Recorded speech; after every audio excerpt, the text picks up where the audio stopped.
My whole family flew to the Bahamas without telling me. You always ruin the mood, Dad said. I didn't argue, I just went home, opened my laptop and canceled every transfer. Days later, their bank accounts started bouncing. Before we dive into this thrilling story, make sure to hit that subscribe button and turn on the notification bell so you never miss out on our latest uploads. Your support keeps us going. Now, let's get into it. You weren't invited because we didn't want you there. I stared at the message on my phone, unable to process the words. My thumb hovered above the screen, trembling slightly. I blinked, read it again, then again, hoping, somehow, that the text would morph into something different, something softer, more logical, more human.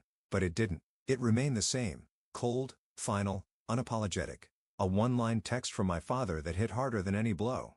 We didn't want you there. I didn't know whether to laugh or scream. A strange numbness spread from my chest to my limbs, like my body couldn't decide how to react. My eyes traced back over the chain of events that led to this moment, and for the first time, the puzzle pieces of confusion and denial clicked into place, forming a picture so cruel and deliberate I nearly dropped my phone. A day before, I had opened Instagram during lunch, mindlessly scrolling through stories and posts to kill time. That's when I saw it. A photo uploaded by my younger brother Frank, a sunny beach, golden waves, everyone in bright swimsuits, drinks in hand, smiles beaming across familiar faces. Our parents, my siblings, my cousins, all of them together, relaxed, happy. The caption read, "Well-deserved family retreat, blue heart palm tree." Family. That word hit me like a punch to the stomach. I zoomed in on the photo, scanning every corner, every reflection, as if somehow, I might find a piece of myself there. A shoe, a hand, anything. But, of course, I wasn't in the picture because I wasn't on the trip. Because I hadn't even known about it. My heart pounded in my chest as I flipped through the rest of Frank's posts. More pictures, more smiles, a group dinner at a luxury resort, a boat excursion, late night dancing under fairy lights, and still nothing. No messages from anyone. No hints. No wish you were here. No. Had to leave without you. Just silence. Omission. I went to my messages, scrolled through our family group chat, Ghost Town. The last text was from me 2 weeks ago, reminding Dad to check his blood pressure medication. No reply. I had chalked it up to him being forgetful or distracted. Now, it read like a breadcrumb trail of disregard. My hands were cold when I finally called him. He picked up on the second ring. "Hey, kid," he said cheerfully, like nothing was wrong. I didn't waste time. "Where are you all?" There was a pause, barely a second, but I caught it. "We're on vacation." "Without me," I said. Another silence. Then he sighed, as if I were the one being unreasonable. "Well, we figured you wouldn't be interested in coming." I laughed. Not out of amusement, but disbelief. "You assumed I wouldn't want to go on a family vacation that you've clearly been planning for months?" "We didn't think you'd care," he said flatly. "You're always busy. You work all the time. Honestly, you kind of bring the energy down." It was like something inside me snapped, not from anger, not yet, but from a realization so painful it bordered on surreal. "So you just, what? Decided I didn't belong?" "It's not personal, Samuel," he replied, using the full version of my name like he always did when he was trying to sound firm and logical. "We just thought it would be best this way." My voice was low, measured. "I send you $2,500 a month." He didn't respond. "I've paid off your debts, covered the car repairs, helped with the hospital bills. I've missed vacations, promotions, opportunities, because I was making sure you and Mom were okay. Don't make this a big deal," he muttered. I didn't scream. I didn't curse. I simply hung up. And then I sat in the silence, phone still in my hand, staring into nothing. There were no tears, no hysteria, just stillness. My whole body locked in place, like I had finally hit the end of a long, exhausting road. They hadn't forgotten to invite me. They hadn't assumed I was busy. They didn't want me there. This wasn't a slip-up, this was a decision.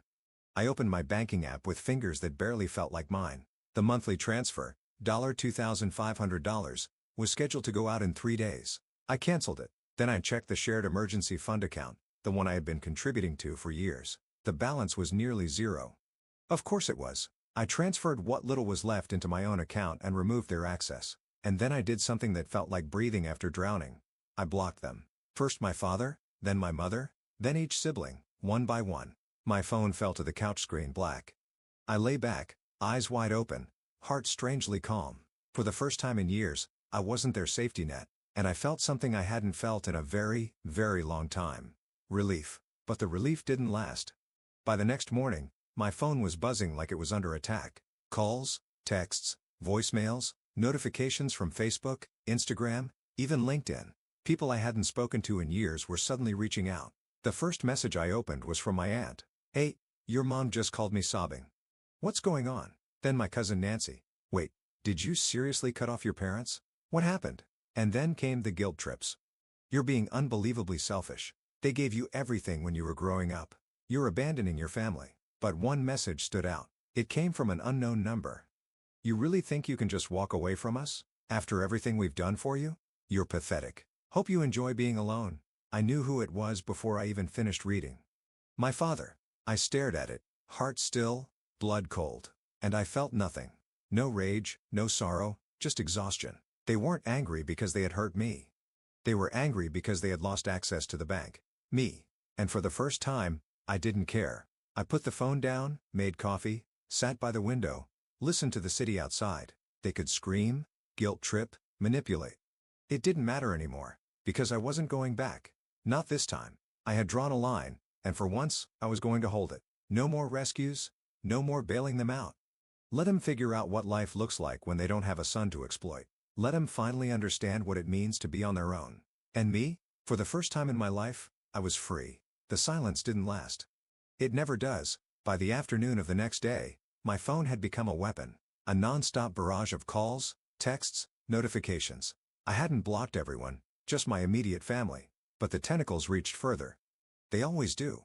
Aunt Margie, Cousin Nancy, Uncle Dennis, friends I hadn't spoken to in months. All of them were suddenly buzzing with concern, judgment, and barely veiled outrage. The first text I opened was from my aunt. "Your mom is in tears, Samuel. What is going on? She said you just stopped helping them out, that you cut off contact. Are you okay?" Then another one, more direct. "Did you really abandon your parents, after everything they've done for you?" Then came the avalanche. Dozens of variations on the same theme, each one hammering down on me like I was some monstrous traitor, a heartless child, an ungrateful son, as if I had awoken one day and decided to punish my aging parents out of spite. What none of them seemed to ask, what none of them wanted to ask, was why. Not a single message said, "Hey, I heard what happened. I'm sorry. That must have hurt." Not one person asked, "Did they really go on a vacation without you?" It was all just immediate, knee-jerk condemnation, guilt, control. I sat in my apartment, surrounded by echoes of other people's expectations, and stared at the pile-up of digital judgment, and I realized something I hadn't fully admitted to myself before. They never saw me. They only saw the money. It wasn't just my parents who had gotten used to me being the one who fixed everything. It was the extended family, too. I was the success story, the responsible one, the one who always stepped up. When there was a funeral, I paid. When someone needed help with tuition, I offered. When there was a medical emergency, I was there. But the moment I stopped, the moment I chose myself, they turned on me. The messages got worse. "You're being unbelievably selfish. You're turning your back on the people who raised you. Do you even remember what your parents sacrificed for you?" Sacrificed? They excluded me from a family vacation and told me, without shame, that they didn't want me there. My voice didn't matter. My presence didn't matter. But the money? That mattered plenty. I had thought that would be the worst of it. The texts, the guilt, the emotional manipulation. I was wrong. The real attack hadn't even started. It began when I walked into work 2 days later and saw the look on my boss's face. He called me into his office, closed the door behind me, and motioned to a chair. "Got a second, Samuel?" I sat, trying to keep my breathing steady. "This morning," he said, folding his hands, "I received a call from your mother." The words felt like ice water down my spine. "She told me you were going through an emotional crisis." He continued, watching me carefully. "That you'd been making erratic financial decisions. That you were pushing away your family. She said you needed time off." I clenched my fists in my lap, forcing my voice to stay calm. "That's not true." "I didn't think it was," he said. "I told her your private affairs are none of my concern. But I still had to check in." I nodded slowly. "I'm fine. I cut off financial support to my parents because I felt taken advantage of. They're upset. That's all this is." He leaned back. "I believe you. But Samuel, this kind of interference isn't okay. If they contact the office again, you tell me immediately. Understood?" "Understood." When I left his office, I felt something twist in my gut. It wasn't just embarrassment, it was betrayal layered on betrayal. My own mother had tried to sabotage my job, painting me as unstable in an attempt to shame or scare me back into compliance. They weren't content with guilt-tripping me through private messages. They wanted to publicly humiliate me, to destroy me if it meant regaining control. That evening, the pressure intensified. Voicemails, texts, new numbers, burner phones, messages from people I hadn't spoken to since high school. Your mom said you won't respond. What's going on? They're saying you're acting strange. Should I be worried about you? Why are you doing this to your family? One message caught my attention. They said they're considering selling furniture to survive. Samuel, is that really what you want? The phrasing was perfect. Manipulative, weaponized compassion. The implication wasn't just that I was letting them suffer. It was that I was cruel for not preventing their discomfort.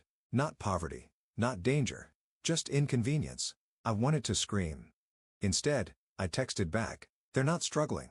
They're manipulating. Please don't get involved. But people were involved because my family dragged them in. Even my best friend Carl messaged me. Yo, your mom hit me up on Facebook. I stared at the text, stunned. What did she say? I asked. Seconds later, he sent a screenshot. It was a private message from her. Carl, I hate to bother you like this, but I'm really worried about Samuel. He's been acting strangely, cutting off his family, making rash decisions. We're afraid he's depressed. If you hear from him, please encourage him to reach out. We just want to help. I called Carl immediately. Before I could speak, he said, Dude, don't worry. I don't believe any of it. Thank you. I exhaled. They're just angry because I stopped the money. I figured, he said. Still, that's low. Really low. Yeah, I whispered, my throat dry. It is. That night, I lay in bed, staring at the ceiling, unable to sleep. My phone buzzed once every few minutes. The relentless pressure, the emotional ambush, it was suffocating. They were trying to isolate me by pretending I was the one isolating myself. They were painting me as unstable because it was easier than admitting they had done something wrong. And worst of all, some people were starting to believe them. That was the real danger. Because if they could rewrite the story, turn me into the villain, the broken son, then they could reclaim their status as victims. And if enough people believed that narrative, then I would be the villain. Alone, cold, heartless. Not because I was, but because they said I was. I stared into the dark and realized something bone deep. This wasn't going to end with texts and phone calls. This was a war, and they were just getting started. There's only so much you can take before something inside you flips. After days of being hounded by messages, smeared behind my back, and painted as unstable to my own boss and friends, I finally reached my limit. I was done playing defense. I was done being quiet. If they wanted to involve everyone in this mess, fine. But I was going to tell the whole story. No more half-truths. No more hiding behind politeness or guilt. If they were going to twist the narrative, I was going to rip the curtain down and show everyone exactly what had been happening all these years. So I opened Facebook. Not a story. Not a vague post. A full status. Public. My fingers hovered above the keyboard for a moment, and then I started to type. No drama. No insults. Just the truth. Plain and sharp like glass. Hey, everyone. Just to clear up some confusion, I'm not having a breakdown. I haven't abandoned my family. I've simply stopped financially supporting my parents. For years, I paid their bills, covered their debts, and provided for them while they lived comfortably. I sent $2,500 every single month to help out, and I never once complained. Recently, I found out they planned a family vacation and deliberately excluded me. Not by accident. Not by scheduling conflict. They chose not to invite me. When I asked why, they said we didn't want you there. Since then, they've reached out to my friends, my co-workers, and even my boss, telling them I'm mentally unstable and making poor decisions. This is all because I chose to stop funding their lifestyle. So if you hear anything from them about me being off or going through something, now you know the truth. I'm not unstable. I'm just done being used. I hit post, then I closed the app and waited. It didn't take long. Within minutes, the reactions started flooding in. Likes, comments, shares, private messages, notifications popping up so fast I couldn't even keep track. Some were shocked. Others were angry on my behalf. The first message came from Nancy, my cousin. Wait, they took a vacation without you? And you were the one funding them? That's messed up. Then Uncle Dennis. Son, I had no idea. You've always been generous. Don't let anyone guilt trip you for finally saying enough. Then Aunt Ashley, they called me last week saying you were acting strange. I didn't realize it was because you cut them off. That's disgusting. And then came the comments. Public ones. People calling them out. Siding with me. My uncle posted. How can you say you're struggling when Samuel was giving you $2,500 a month? That's more than what most people even make. Be honest. A family friend chimed in. You had no issue using his money before, but now that the cash flow's gone, suddenly he's the bad guy. The carefully constructed image they had tried to protect, the poor, innocent parents abandoned by their ungrateful son, was falling apart, and they were watching it unravel in real time. I could imagine their faces sitting at their kitchen table, phones blowing up, seeing the lies exposed for everyone to read. No more whispered stories. No more one-sided conversations. The curtain had been pulled back, but I wasn't done yet. If they wanted to bring other people into this, I was going to make sure everybody understood what really happened. And that included the one person I should have called a long time ago, their landlord. I pulled up the number and dialed, "Hello?" He answered after a few rings. "Hi, Mr. Ryan. This is Samuel. Samuel Jennings." A pause. "Yes, everything okay?" "I just wanted to let you know," I said slowly, "that I will no longer be covering my parents' rent. Any previous arrangements, consider them over." Another pause, then a low chuckle. "Well, I figured this day would come eventually." That caught me off guard. "What do you mean?" "Your parents have been late with rent several times," he said, voice calm. "But every time they'd say, 'Don't worry, our son will take care of it.' They treated it like a guarantee, like you were some sort of automatic safety net." My jaw tightened. "Well, that ends today." "Understood," he said. "I'll expect the rent on time next month. If not, they'll have to deal with the consequences." We ended the call, and I sat there, the weight of the moment finally sinking in. For years, I'd been patching holes in their lives, covering their bad decisions, financing their comfort. And now, for the first time, they were going to feel what it was like to live without that crutch. That same evening, my phone pinged again. "Barbara, my sister, are you seriously posting about our family on Facebook?" I didn't hesitate. "I'm not exposing anything. I'm correcting the lies our parents have been spreading. This is humiliating for them. Maybe they should have thought about that before they tried to paint me as mentally unstable." Silence. Then, "You're being heartless." "No," I replied. "I'm being honest." She didn't reply after that. I imagined the chaos erupting on their end, panicked calls, desperate attempts to do damage control, frenzied explanations to every relative who had finally heard my side of the story. They had underestimated me. They thought I'd fold like always, that I'd come crawling back. But not this time. This time, I wasn't the one with something to hide. They were, and the world was finally seeing it. It didn't take long for the fallout to reach my doorstep, literally. I was halfway through dinner when the pounding on my front door began. Not a polite knock. It was urgent, frantic, the kind of knocking that demanded attention, like the person on the other side believed she of force might break through not just the door, but every boundary I had just spent weeks trying to build. I stood slowly and looked through the peephole. My mother. She stood there, clutching her phone, her face pale, her body tense. I hesitated, hand hovering near the knob. For a split second, I considered pretending not to be home. But a deeper part of me, the one that had been quiet for years, was curious. What excuse would she give now? What lie was she about to spin? I opened the door.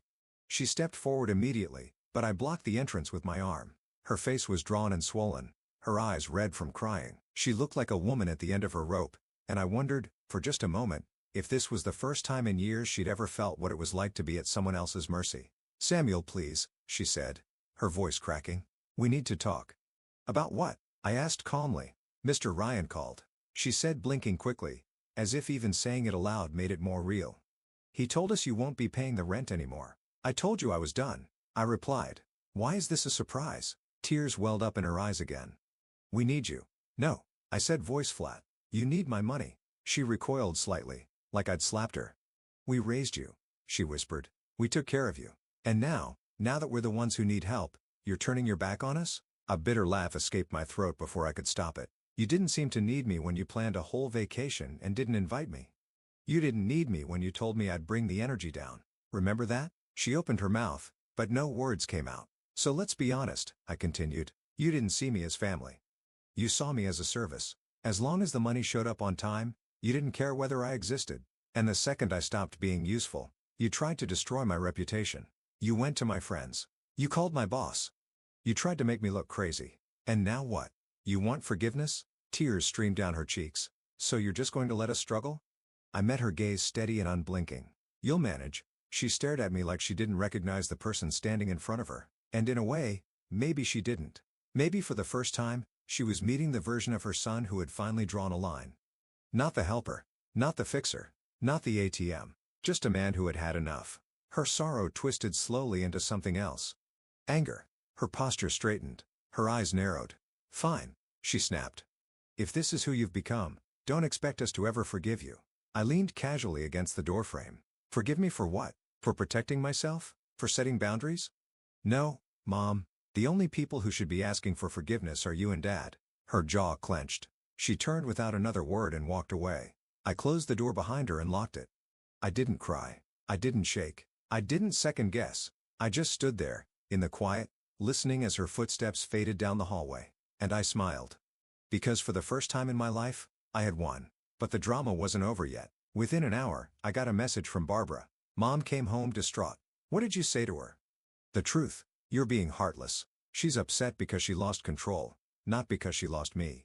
There was a pause, then a new message from my father. You made your decision. Don't come crawling back when you regret it. I stared at it, then typed back the last thing I would ever say to him. I won't. Days passed, then weeks. No more texts. No more calls. The silence was like oxygen, rich and life-giving.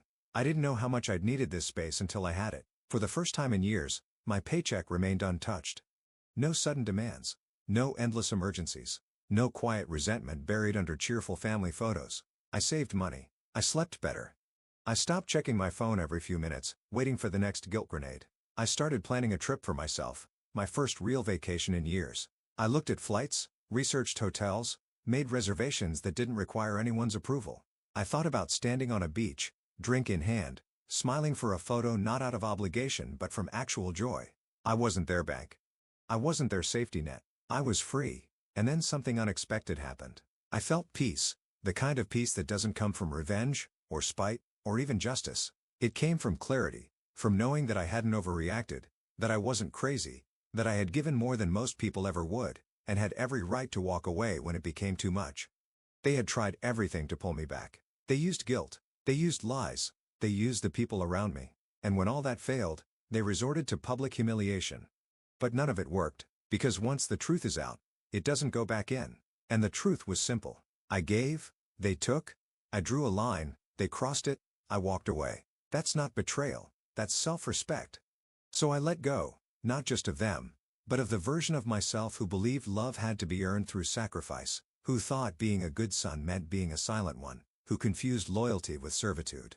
That version of me was gone. The new me? He's learning what family really means. And it's not blood, it's boundaries, it's mutual respect, it's love that gives back. And if they can't give me that, they don't deserve to be in my life at all.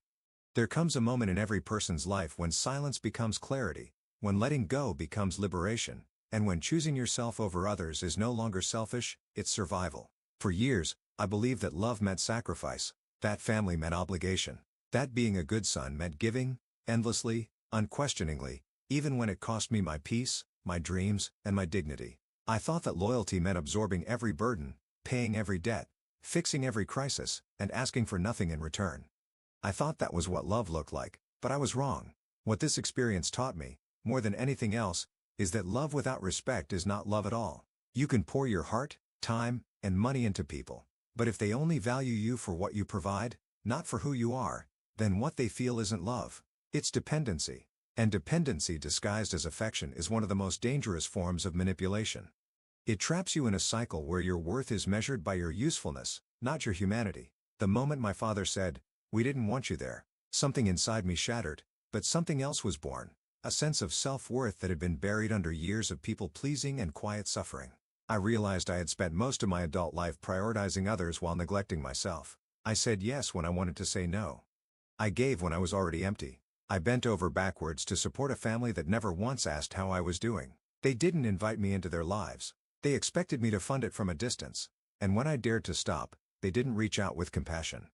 They responded with rage, blame, and emotional warfare. It made me realize that family, as sacred as it is, does not give anyone the right to violate your boundaries. Blood may connect us, but it does not entitle anyone to your energy, your money, or your life. We live in a culture that romanticizes sacrifice, especially within families. We're taught that good children take care of their parents no matter what, that it's our duty to repay the people who raised us. But what happens when those same people take advantage of that duty? What happens when love is one-sided and giving becomes a transaction rather than a connection? This experience taught me that boundaries are not cruel, they are essential. Saying no does not make you cold-hearted. Refusing to be exploited does not make you a bad person. It makes you someone who understands that love is not about losing yourself, it's about meeting in the middle. And when others refuse to meet you there, you are not obligated to keep extending yourself. You are allowed to walk away. Another painful but liberating lesson I learned is that not everyone will understand your growth, and that's okay. Some people will cling to the version of you that served them. They will say you've changed. They will accuse you of becoming bitter, distant, or selfish. But what they really mean is that you've stopped being easy to control. And when they lose that control, they panic. They try to discredit you, guilt-trip you, turn others against you, all in the hope that you'll revert to your former self, the one who gave without question. Don't fall for it. The truth is, you are not responsible for how others react to your boundaries. You are only responsible for maintaining them. People who truly love you will respect those lines. They will see your limits not as rejection, but as a form of self-care. And those who cannot accept your boundaries? They were never really with you to begin with, they were with what you could do for them. I also learned the power of truth. When I finally spoke out, when I told the world what had really been happening behind the scenes, something amazing happened. People listened. They supported me. They validated my pain. And slowly, the shame I had been carrying for years began to disappear. Because silence protects abusers. Secrecy keeps toxic cycles alive. But truth sets you free. It brings light into dark places. It holds people accountable. And sometimes, it even gives others the courage to speak up about their own experiences. But perhaps the most important lesson I learned is this: freedom begins the moment you stop asking for permission to protect your peace. You don't need anyone's approval to reclaim your time, your energy, or your life. You don't need to justify why you stop tolerating disrespect. You don't need to explain why you deserve better. You simply do. And once you accept that truth, you stop trying to convince others. You just live it. Now on the other side of the chaos, I've discovered something I never expected: peace. The kind of peace that doesn't come from fixing other people's messes or earning praise. A peace that comes from knowing that I am no longer responsible for everyone's happiness. That I am allowed to put myself first. That I am not cruel for choosing healing over obligation. My phone is quieter now. My wallet is no longer a community resource. My mind, once cluttered with guilt and overthinking, has space to dream again. I travel.